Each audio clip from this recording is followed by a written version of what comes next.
We're not going to spend a lot of time talking about how foundational work is in terms of, God is a worker. He created us to be workers. There's like innate value in work. We're going to talk about margin. We're going to talk about white space and how work often crowds that, and for lots of us. Now, I know there's some, and we'll just disclaimer, there's some for whom today's message, it may not connect because you want more work. You're unemployed. You're between jobs. You're on disability. You would love more work, more ways to contribute. Maybe you're underemployed and would love to be in that vocational sweet spot. So there's some for whom this might miss where you are this morning. But there's lots of us and lots of people I talk to for whom margin and how the rest of my life and work intersect, that it creates a lot of challenges. And that's really what we're going to talk about today. You can go back one slide. We've been talking about white space as the difference between our limits, sort of our capacities, and the load that we have to carry. And that's how we've been sort of defining white space as we've been going through this. Now, when it comes to our work, there's only a couple options. Are we able to go back one, Reese? If we want to have more white space, we have two options. We can either increase our capacity, which means we can get smarter, we can learn some new skills, we can become better equipped, or we can work on the load side, which is to monitor or to manage the kind of things that we're having to carry. Because if we don't, we're just going to be exhausted all the time. I was really shocked to learn, I didn't expect this to be true, but Americans work more hours every year than any other country in the world. Even more than Japan, which Japan has a disease that they have now called work death, where people who work themselves actually to death. They have a term for it. But Americans work even more than them. So we've got to get a handle on this. But does it strike you as odd that in a country, in a culture that's so addicted to pace, so addicted to the speed of things, that we've created a monument called Mount Rushmore? Isn't that a little bit ironic that we would have something like that? So let's see what we can do as we talk about professional white space. And let's just start with a definition. I think it was up here a little bit ago.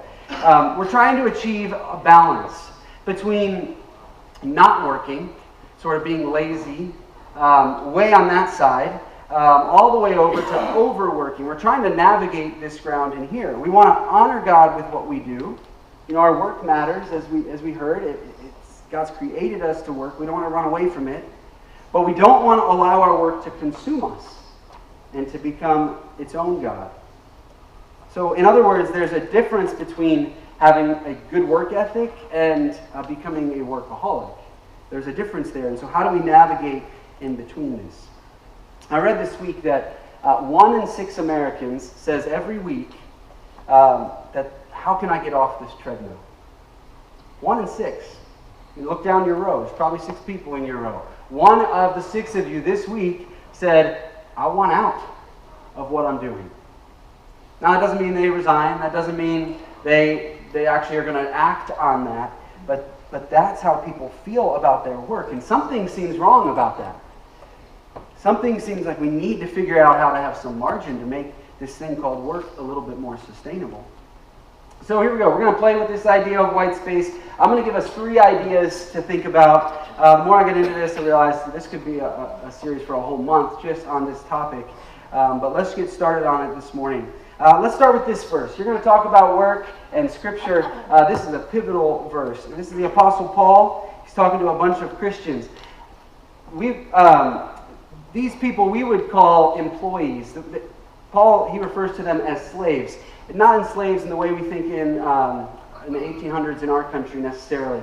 They owed something to their masters and they were working off their debt. And this is what Paul says to them. Colossians 3:23. He says, whatever you do, do you work in the kitchen? Do you work in the field? Do you work in the market? Wherever you're working, work at it with all your heart. In other words, give yourselves to it, as working for the Lord, not for human masters. It seems like Paul is changing the allegiance idea. He's saying, often people ask you, hey, who do you work for? And you'll say, I work for Lockheed Martin, or I work for the United States government, or I work for Fort Worth ISD. We'll say who we work for. And Paul says, no, I want you to recalibrate who it is you work for. And who you give your ultimate allegiance to. Recognize that you really work for God, which should change everything about how we go about our work, how we approach it. And so here's the first thing I want to suggest to us as we try to achieve some balance along this spectrum. From not working, laziness, to overworking and workaholism. And that is that we need to honor God in our work. Now, obviously, that has lots of implications in lots of different areas. It doesn't matter what you do. It's going to say something about the quality of our work. And Laura spoke to that, about how we do our jobs. Another stat I was shocked by as I was reading this week is that 16%, the question was, how much do you bring your best to what you do every day?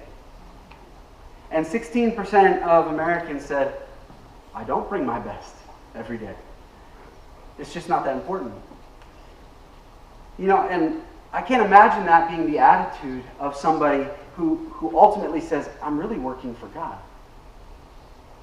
When we work for God, ultimately, that changes. So we no longer see our boss, we no longer see our manager, our direct report, our principal, whoever it is. We no longer just see them. No, now we see through them, and we see God behind there. We see our Savior. And so now we're ultimately working for them. And yeah, our boss is going to see, but that's not who we're working for. We're not actually working for ourselves. We're not even ultimately working for the company. No, we're working because our work honors God. And that changes how we work.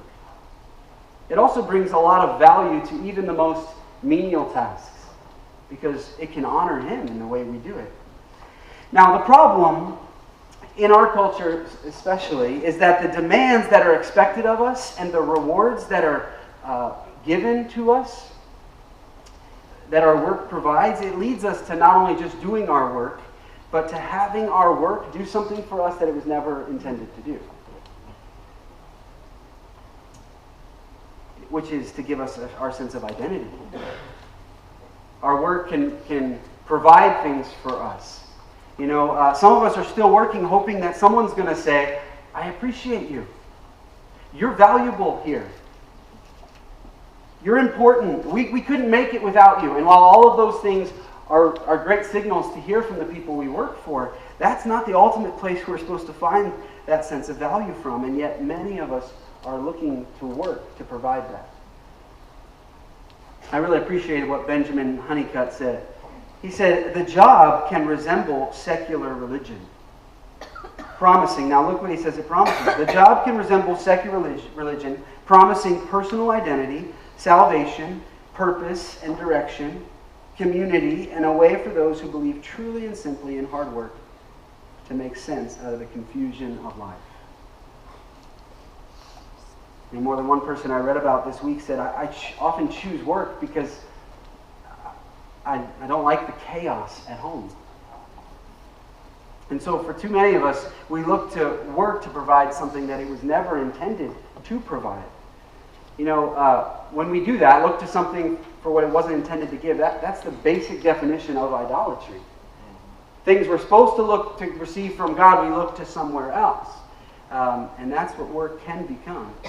And so for many of us on this spectrum of work, for many, the not working side is maybe not where we struggle. We struggle way over here in turning work into something it was never meant to be, and it leads to overworking. That's where our struggle is. John Capozzi is a business writer, but he's got a good sense of humor. He says, the man who works from 7 to 7 every day will be extremely successful and will be fondly remembered by his widow's next husband. Solomon knew all about this. Read all of Ecclesiastes 4 later today if you want. But look what he says in verse 5 and 6. He says, he's speaking to this spectrum. He says, fools fold their hands and ruin themselves. So stop there a second. He's looking down here at this end of the spectrum, and he's addressing these folks. These are the people who look at people who are working, and they're saying, that's really fascinating. I could watch that all day. But he says it's foolish. But on the other hand, he says, better one handful with tranquility than 2 handfuls with toil and chasing after wind. On the other end of this spectrum is someone for whom enough is never enough. Gotta have more, gotta have more, gotta have more power, gotta have more prestige, more influence, more recognition, whatever it is. And Solomon says it would be better just to have 1 handful with tranquility. That's a white space word. That with breathing room, than to have 2 handfuls with all this turmoil. And so the principle that comes out of this kind of thinking is that you and I, we have to decide early, and we're going to have to decide often, that work is just work. And that we'll need to cheat the office. What do I mean by this phrase, cheat the office? A number of years ago, Andy Stanley, who's a pastor in Atlanta, he was asked to give a leadership talk. And he didn't know what he was going to talk about, so he just started thinking, what's been one of the biggest decisions I've ever made as a leader? And then he wrote this talk called Cheat the Office. And the concept here is that my work, your work, it will demand as much as we give it. If we give it a little bit more, it's going to suck and consume all of that. The problem is that we have more than just the work circle in our life. We have this other circle called our friends and our family and our health, which could be quite consuming in and of itself. So we have these multiple areas of life that could consume all of our time if we were to let it. And so how do we possibly do these 2 things? And Andy Stanley's decision that he made, that he sort of communicated to these leaders that one day, was to cheat the office. Now, he doesn't mean be irresponsible. He doesn't mean be immoral. He doesn't mean don't do what's expected of you.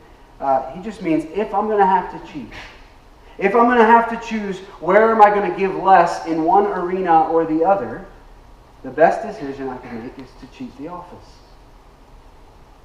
I met a friend for lunch this week, and he was telling me it took a long time to get to this place, but he said, I leave the office at 5 every day. But that's not because the work is done. There's always a pile. There's always another phone call that could be made. It's a conscious choice to stop and say, I'm going home. Most of us have worked long enough to know that if we let it, work will expand to as much space as we give it. There's a great story of a kid who is 7, 8, 9 years old. He's in elementary school. And he keeps watching his father. His father comes home from work every day, has a full briefcase. In the evenings, he's sitting at the kitchen table doing all his work. On the weekends, when they could be out playing or doing something, his dad's inside working on work. And so one day, the son asks him, he said, Dad, what's with all this work? And his dad says, I don't know. They keep giving it to me at work. I've got to do it. To which his son says, well, Dad, have you ever thought about asking to be in a slower group? You know, he's in elementary school. If you can't keep up, they put you in a slower group. Hey, Dad, have you ever thought about asking to be in a slower group? You know, a couple decades ago, Tom Peters and Nancy Austin, they wrote a book that almost everybody in business read called In Search of Excellence. You may have read it. Actually, a number of the principles in that book come directly out of Scripture. It's really fascinating. But this is the paragraph from that book that really just shocked me. Listen to what they say. They say the cost of excellence is the giving up of family vacations, little league games, birthday dinners, evenings, weekends, gardening, eating, movies, and most pastimes. We are frequently asked if it is possible to have it all, a fully satisfying personal life and a fully satisfying hardworking one, and our answer is no. And that's why the second principle here is to cheat the office. You have to decide. Okay, I want a fully satisfying life, spiritually, relationally, and all that goes on with that. And I also want a fully satisfying work life, professional life. And we need to recognize that both of them will take more than we have to give. And so we have to short one of them. We have to cheat the office. But where I'd like to spend most of our time today, and again, we'll just sort of raise the topic, is about this idea of focus. Because I think this is where margin and white space really can start to emerge. Before I'll show you the text we're going to go to, let's just give a little background. Let's go back about 3,000 to 4,000 years. Okay, I want us to land in the life of Moses. And Moses, he's the guy who led the nation of Israel out of Egypt, okay, where they were slaves, to the promised land where they're going to have their own sort of identity. They spent a long time on this journey. And during this journey from Egypt to the promised land, Moses, he's a rock star, right? I mean, he's the guy who can kind of pick up his staff and the water's part. He can knock on a rock and all of a sudden water comes out. He prays and food comes down from heaven. I mean, Moses is the guy for this nation of Israel. The estimates, 200,000 all the way up to 1 million people. And Moses is the guy. Okay? And what I want us to do is I want us to drop into a little piece of Moses' life when his wife's family comes to visit. Now, have you ever had in-laws come? They want to come see the grandkids? Well, that's what's happening here. And I want us to just drop in on that day when Moses' father-in-law, Jethro, shows up. Okay, this is Exodus chapter 18. It says, "The next day Moses took his seat to serve as judge for the people, and they stood around him from morning till evening." Okay, you got the picture? It doesn't call him this, but Moses is king. He's acting as king. People are lining up to see him. 14. When his father-in-law saw all that Moses was doing for the people, he said, "What is this you are doing for the people? Why do you alone sit as judge, while all these people stand around you from morning till evening?" Moses answered him, "Because the people come to me to seek God's will. Whenever they have a dispute, it's brought to me, and I decide between the parties and inform them of God's decrees and instructions." Moses' father-in-law replied, "What you are doing is not good." Now, I hope you smile sometimes when you read Scripture, because do you have a picture of this? I mean, anybody ever take advice from their father-in-law? I mean, if we were honest, that's one strike against him. More than that, he's a Midianite. He's not even from the Jewish people. He doesn't even come from Abraham, Isaac, and Jacob. And that's strike two. Third, he's a sheep herder out in the middle of nowhere. He's barely ever been to the big city. So what credentials does he have to come and speak into Moses' life in this situation? Besides, Moses is probably thinking, hey Jethro, is anybody lining up to talk to you? No, they want to see me. But Jethro goes, "Hey Moses, it's not good." And Moses has enough humility to say, "Okay, I'm listening, keep going." And Jethro continues, verse 18. He says, "You and these people who come to you will only wear yourselves out." I mean, how many times in the last 2 months have you said, "I'm tired. I'm tired"?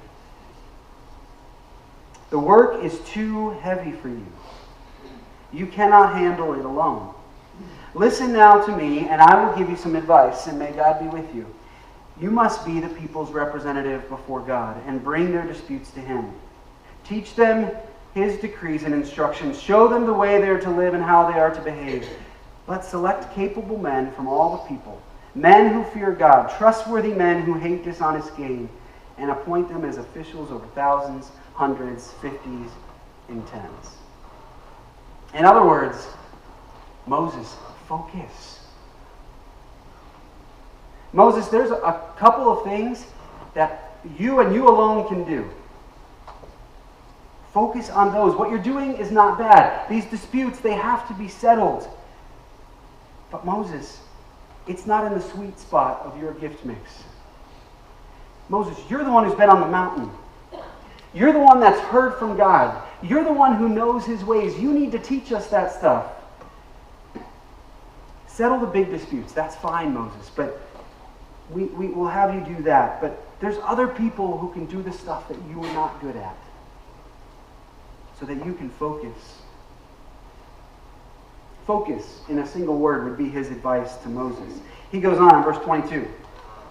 He says, "Have them serve as judges for the people at all times, but have them bring every difficult case to you. The simple ones they can decide for themselves." Now watch this. If you're looking for margin kind of words in this passage, watch the next couple verses. They can decide the simple cases. That will make your load lighter, because they will share it with you. If you do this, and God so commands, you will be able to stand the strain. These are white space phrases.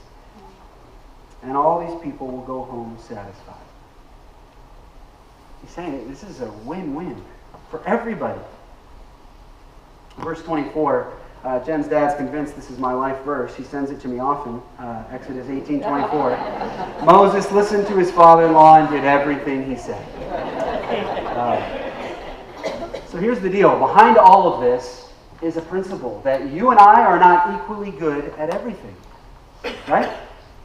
In fact, if truth was known, I mean, we all know it ourselves. We don't often talk about it. We often hide this from each other. But each of us knows there's really only a couple things that we do well. The rest of it, yeah, we can do it, but it's not our major strengths. So what do? We often get to places where we do the things we feel like we have to do, but aren't actually in the area of our strengths anymore. And so like Moses, we're working from morning to night, and we're just wearing ourselves out, and nobody's benefiting. And so Jethro's advice to Moses would be the same that he'd probably do to us, is to focus and find the few things that you do really well, that are in your sweet spot, in your sort of natural giftings, and get really good and focus on those. And find other people who are really good at other things, the things that you're not good at, to have them do those things. His encouragement would be to focus. Now let me see if we can come out this little bit different way, okay? Raise your hand if you know who Jose Leclerc is. Jose Leclerc, raise your hand. You can keep them up. I'm not going to ask you anything, don't worry. Okay, not very many. This may not work then, because there's not very many. I was hoping there'd be at least a few. I want you to, well, forget that. We won't do that. This will be an individual activity, okay? He's a baseball player. I want you to guess in your mind what his batting average is and how many bases he stole last year. Okay, get in your mind. He's a professional baseball player. Okay? Which team? For the Rangers. This is a home team person, people. Watch the Rangers. The number is the same, actually, for his batting average and the bases stolen. Absolutely 0. And you might say, well, wait a second. I thought all baseball players hit home runs and have great batting averages and can steal baseballs. It's not true. Jose Leclerc, he does one thing, and he does one thing really well. He comes in, usually in the 8th or the 9th inning when the Rangers have a lead, and he throws 3 or 4 pitches, and he closes out the game, tries to preserve the lead. That's all he does. And you know what? The Rangers as an organization, they're completely fine with that. They don't spend any time putting him in the batting cage trying to make him a better hitter. Because they know that the one area that he can contribute to the team brings such value to the organization that's what they want him for. And here's the deal. No, we don't play Major League Baseball. We don't get paid to throw 3 pitches, millions of dollars, and then sit down. Sounds kind of fun. But this principle still applies. There's a few things, 1 or 2, that we have that probably really bring value to the organizations that we're a part of, and we're to specialize, we're to focus, we're to work on those. 150 years ago, there was an economist in Italy named Alfredo Pareto. He developed a very important law called Pareto's Law. You may have heard it referred to as the law of the vital few, or the principle of least effort. Probably most well known for what's called the 80-20 principle, where it simply stated that 80% of your productivity comes from 20% of your effort. 80% of your productivity comes from only 20% of your effort. There are some things that come natural to you. They're second nature. You don't even have to really think about them. In fact, they come so naturally, often you put them off and you do everything else because you know that's going to be easy. I mean, you see this in other people. You'll watch someone do something, but how did they do that? And yet it was just natural for them. So the goal is focus. But what often happens is we get into a new job, and the first thing we want people to know is we're a team player. Second thing we want people to know is there's no job that's beneath us. And so we're working at the thing we've been hired to do, and someone's always like, hey, does anyone know where the paper is for the copier? And you're like, yep, I know where it is, I'll do it. And then a little while later, someone's like, hey, can someone go out? And, yep, I'll do it. I'll grab lunch. And so you want to be a team player, and all of a sudden, before long, you're working in all these areas that are way outside your sweet spot, way outside even what you were hired to do, and wearing yourself out. It happens to all of us. And the goal is focus. Now, I want to show you one other passage, lest you think this is just like a one-time incident. This is a principle that runs all through Scripture. Let's fast forward to the New Testament. The early church. Jesus has come. He's died. He's raised from the dead. He's gone. The early church is born. We do baptisms every so often with a few people. They had 3,000 people get baptized in one day. So this church thing is exploding, and the leaders that Jesus left in charge are stressed out. I mean, they are pushed to the max. Because this church is not only meeting once a week, they're living together. They're eating all their meals together. And so they're stressed out. Now, look what happens in Acts 6, verse 2. So the 12 gathered all the disciples together. All the leaders gathered all the people.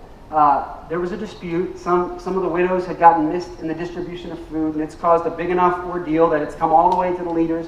So they gathered them all together, and look what they say. They said, it would not be right for us to neglect the ministry of the Word of God in order to wait on tables. Brothers and sisters, choose 7 men from among you who are known to be full of the Spirit and wisdom. We will turn this responsibility over to them, and will give our attention to prayer and the ministry of the Word. Both roles are important. But the apostles are saying we cannot do both of them. And our sweet spot is to minister to the Word. And for us to keep doing that, we need to find really good people who are good at the administration stuff and have them pay attention to this. For a long time, I've really enjoyed juggling. You know, it's something I was able to do. I learned pretty young. Comes pretty naturally to me. You watch 3 balls, I look like a pretty good juggler. If you hand me 5 balls, I won't even catch one. Maybe I'll catch one. If I'm given 5, there's no chance I'm going to catch 5.